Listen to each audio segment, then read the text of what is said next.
Hi everybody, hope you're doing well today. Welcome back to Alfred's Basic Adult Piano Course, Lesson Book Level 1. Now we're at Lesson 36, covering page 41 in our book. Warm up using G, D7, and C chords for the right hand, and a song, Alpine Melody. Let's look at this warm up for the right hand. So, the previous lesson we learned about going from the G chord to the C chord, G, C, and E. Remember how we had to shift the hand when we did that? Well, we're adding the D7 chord to the mix today. So, on our line at the top of the page, instead of going through all the quarter notes yet, let's just outline these chords first. Our first measure is a G chord. Okay, then we're going to the D7. Now, the further you are on the keyboard down to the edge of the keys, the longer it's going to take to get to that D7. So as I've been saying for the last several lessons, try to play your G chord as close as you can. Now it doesn't have to be perfect, it could be there. But if you're down on the very edge, that's troublesome. So you do want to avoid that. So we're going from our G chord to our D7. The only thing that moves, notice, is the thumb to the F sharp. Fourth finger should be on C, and 5 is already on D.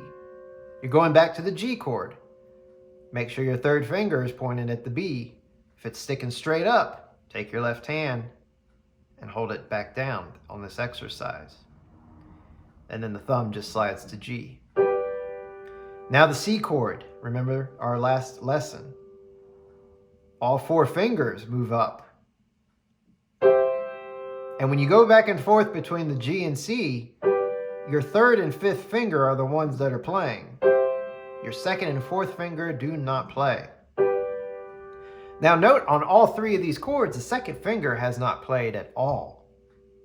When you play the song Alpine Melody, your second finger in the right hand will not play at all. So, one less thing to worry about, no second finger.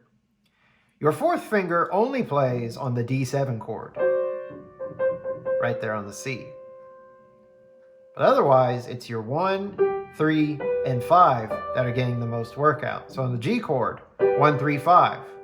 The D7 chord, 1 and 5. And there's our 4. G chord, 1, 3, 5. C chord, 1, 3, 5. G chord, 1, 3, 5. So also note which fingers are being used and which are not, or which are barely being used, like that 4. All right, and then once you've learned to go through all of those comfortably, then you can apply the rhythm, which are the quarter notes. So let's go ahead and do that. 3 counts. 1, 2, 3.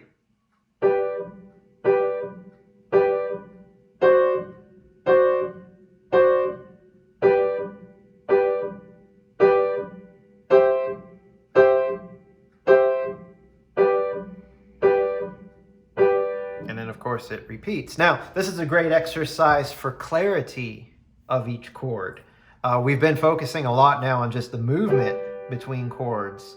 But remember, the other challenge that you face and you have to be aware of is that all 3 notes are clean and clear. Every one of those. So, as you're playing quarter note after quarter note, it's easy for maybe to get lazy or sloppy. You got every quarter note needs to sound the same. All right, so focus on that before we go into Alpine Melody. Let's look at the right hand in Alpine Melody, because the right hand is doing something a little unique. It's not playing the melody, it's actually playing chords. But not so often. Notice all the rests, a lot of quarter rests there. So, 3/4 time. Beat 1 is a quarter rest. Beat 2 is the G chord. And beat 3, you rest. Same pattern on most of these measures. Look at measure 2, rest on beat 1, chord on beat 2, rest on beat 3. Measure 3, same pattern, different chord though, D7. Rest on beat 1, chord on beat 2, rest on beat 3. Now the last measure is a little bit different. Rest on beat 1, but the chord on 2 and 3. Notice it's still the D7 chord. Second line, still the D7 chord. Rest on beat 1, chord on 2, rest on 3. The second measure is like the end of the first line. Rest on 1, chord on 2, and 3. Third measure, we're back to our G chord. Rest on 1, chord on 2. Last measure, rest on 1, chord on 2, and 3. Third line, be careful here. Now we have our C chord. Rest on 1, chord on 2, rest on 3. Next measure, rest, chord, rest. Third measure, back to the G chord. Rest, chord, rest. Last measure, third line, rest, chord, chord. Fourth line, D7 chord. Rest on 1, chord on 2, rest on 3. Next measure, rest, chord, rest. Last two measures, G chord, rest, chord, chord, and then last measure, hold the chord for 3 counts. Interesting thing here. Even though we're not going to do the pedal to the end, notice the pedal markings are on all the measures where the right hand plays chords on beat 2 and 3. There's no pedaling anywhere else except the very last measure where you're just holding the right hand for 3 counts. But the measures that have the rhythm of rest on 1, chord on 2, rest on 3, no pedal. So that might help coordinate things a little bit. So once you're comfortable with all those chord changes and recognizing, all those rests, and of course you got to go through very slowly, 3 beats per measure, counting it. So let's try it with a count off from the very beginning. 1, 2, 3, 1, 2, 3, 1, 2, 3, 1, 2, 3, 1, 2, 3, 1, 2, 3, 1, 2, 3, 1, 2, 3, 1, 2, 3, 1, 2, 3, 1, 2, 3, 1, 2, 3, 1, 2, 3, 1, 2, 3, 1, 2, 3, 1, 2, 3, 1, 2, 3. All right. Let's look at the left hand, which has our melody. So, even though the piece is marked soft at the beginning, your left hand, you're going to want to make it a little bit louder. And this is just typical of most music. There may be, and most of the time there's only one dynamic marking, whether it be piano, mezzo forte. You always want your melody to be louder than your accompaniment. So the right hand in this song was the accompaniment. The chords are typically accompaniment. If the song is marked soft, and you want to make your left hand louder because it has the melody, it's really going to be hard to make these chords even softer than that. So what I recommend is playing the left hand at mezzo forte. So just to give you an idea.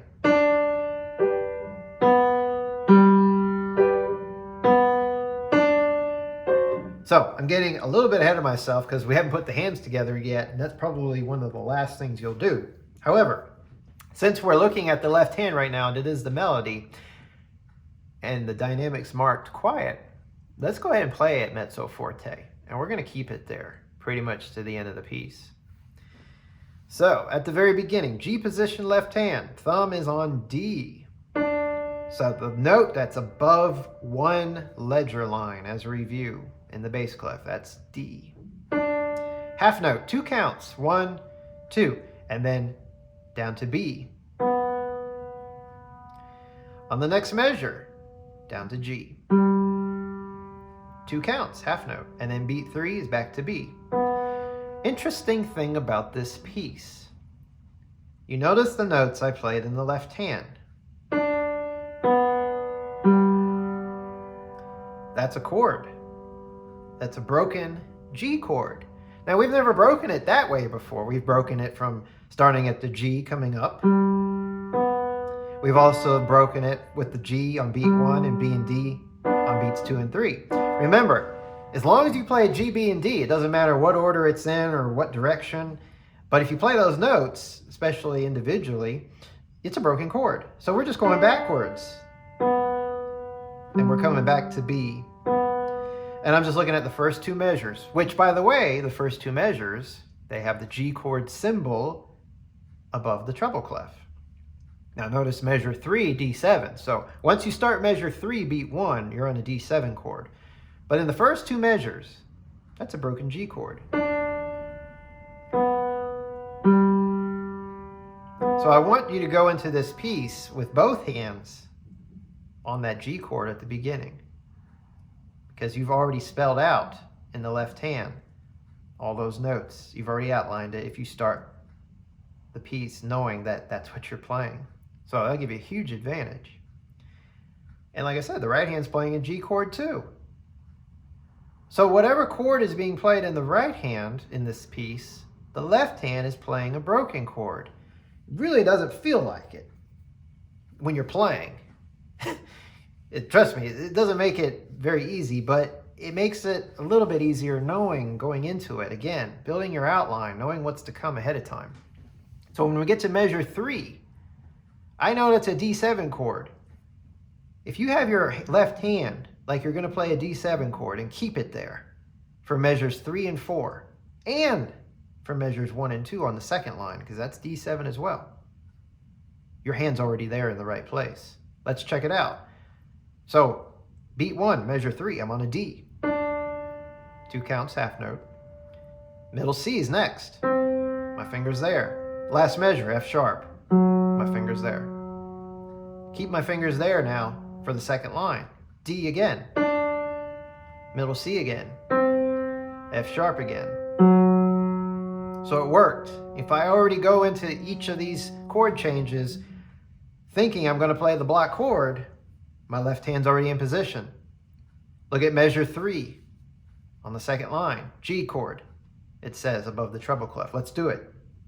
G chord right there. Now let's look at the notes. D, B, lastly is G.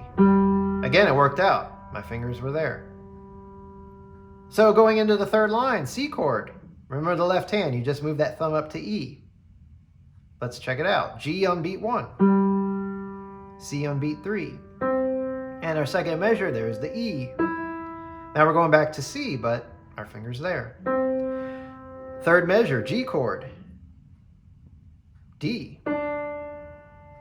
B. Last measure, G. D7 on the bottom line. Let's go to our D7 chord. Let's play the notes now. D, C, F sharp on the second measure, back to D. Now in the last two measures, you can just play a G. There's no chord there. There's no broken chord, it's just G. So it worked. So that's how this song is constructed. Whatever chords you're on in either 2 or 4 measures at a time. The only time it's 4 measures is actually the D7 chord on the last 2 measures of the first line and the first 2 measures of the second line. Otherwise, the chord changes every 2 measures. So there's something to be said about going through the piece both hands like this. Measures 1 and 2. That's your outline. That's every note you're playing in measures 1 and 2. Measures 3 and 4. Now, I don't believe we've done the hands together like this, but if you can do your hands together like this, huge advantage. So back at the beginning, both hands, pretend you're on G chords. Don't move the fingers. Let's go very slowly. Left hand D, the G chord on beat 2. Notice you're still holding the D in the left hand on beat 2, right? Half note. Beat 3 is the B in the left hand. Rest on the right hand. But don't go far, and certainly don't put your hand in the lap. Keep it right there. Second measure, G in the left hand. Chord in the right hand. B on beat 3. And there it is. So if we keep our hands and our fingers right there, we can't miss. And now the next measure, D7 chord. So I'm going to go there in both hands. D on beat 1, chord on beat 2, C on beat 3, F sharp, beat 1, and I'm going to hold that for 3 counts as I play the chord on beat 2 and beat 3. Second line, D, chord, C, F sharp, chord, chord. G for the next line, D in the left hand, G chord, and then B, and then G, and hold it while I play chord on beat 2 and beat 3. C chord, third line, start on G in the left hand, the chord in the right hand, middle C on beat 3, E in the left hand, chord on beat 2, middle C. Remember, always lift that chord in the right hand on beat 3. Every measure it does it, except where you have the chord twice. Third measure, G chord, D in the left hand, chord in the right hand, B in the left hand, and then G for our last measure in the left hand. Hold it, chord on beat 2 and beat 3.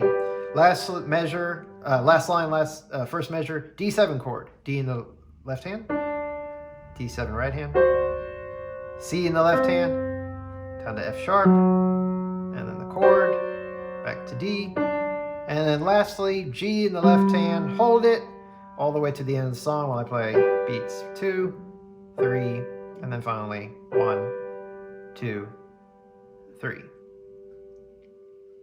So work on that, and then finally we have pedal. And remember, the pedal is only marked where you have chords in the right hand on beats 2 and 3.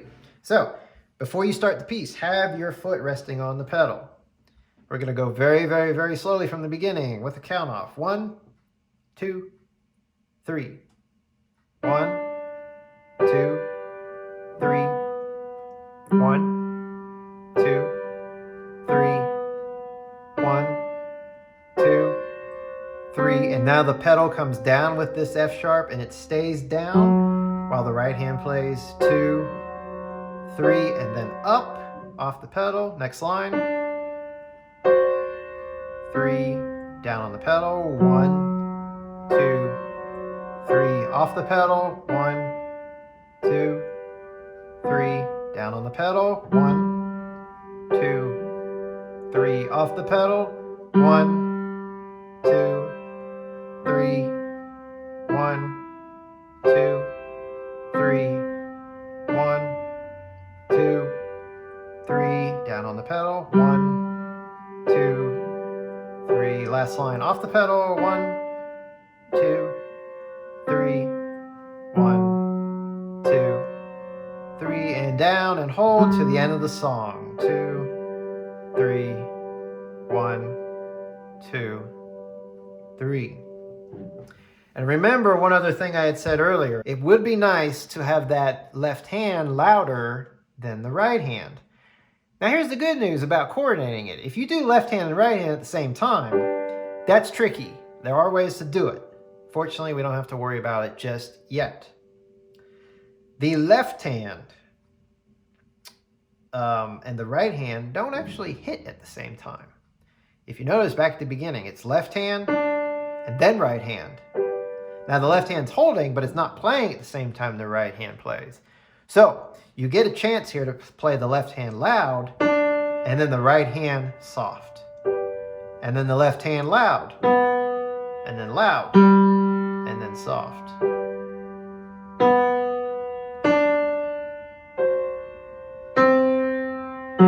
And then the pedal's down right there, of course. So it is doable. It's not easy, but it's very doable. It's when you get to the hands playing together. That's a whole nother lesson. But go very, very slow. Keep track so you can say loud, soft, loud, soft. You got to go that slow that you can actually maybe call it out. Like I said, don't drive yourself nuts with it. If it's not perfect, that's okay. It's a lot of work, this piece, a lot going on. At the very end, you have one more option. In red, it says play both hands an octave higher the second time. So you repeat the piece, and instead of playing it here, in this position, one octave higher. So your left hand is now here. Your right hand is here. But you're going to play the exact same thing. all the way to the end of the piece. And of course, pedal, and then release. So one last thing I want to do is I'm going to play it all the way from the very beginning with the repeat so you can see how it'll sound both as written and 1 octave higher. I'll give it a little count off and then we'll go. 1, 2, 3.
So you can see how I played the left hand considerably louder than the right hand both times through. So I recommend trying that out. It certainly makes a lot more sense. There's no question that the melody is singing above the accompaniment. Playing the left hand is louder is not harder. In fact, it's actually easier than playing it quiet. What's hard is keeping the left hand quieter. Like I said, even though they're not playing at the same time, your left hand is all chords. And playing chords soft, to have that kind of control and all 3 notes are even and clear, that's very, very tough. So if you end up getting through this piece, you can play it at a decent pace. It is moderately slow, so it's not going to be too fast. But if you get through the piece, you can play it evenly and you got all the notes and your pedaling sounds great, and you just can't get that, it's okay to move on. You'll get more opportunities, trust me. But just know in the future that good music, good piano sounds best when the melody can be heard above the rest. It's not easy, but it really separates the amateurs from the professionals. So that is one very good skill to have if you really want to enhance your piano and musical skills. All right, so I wish you all the best on this lesson, and I'll see you lesson 37.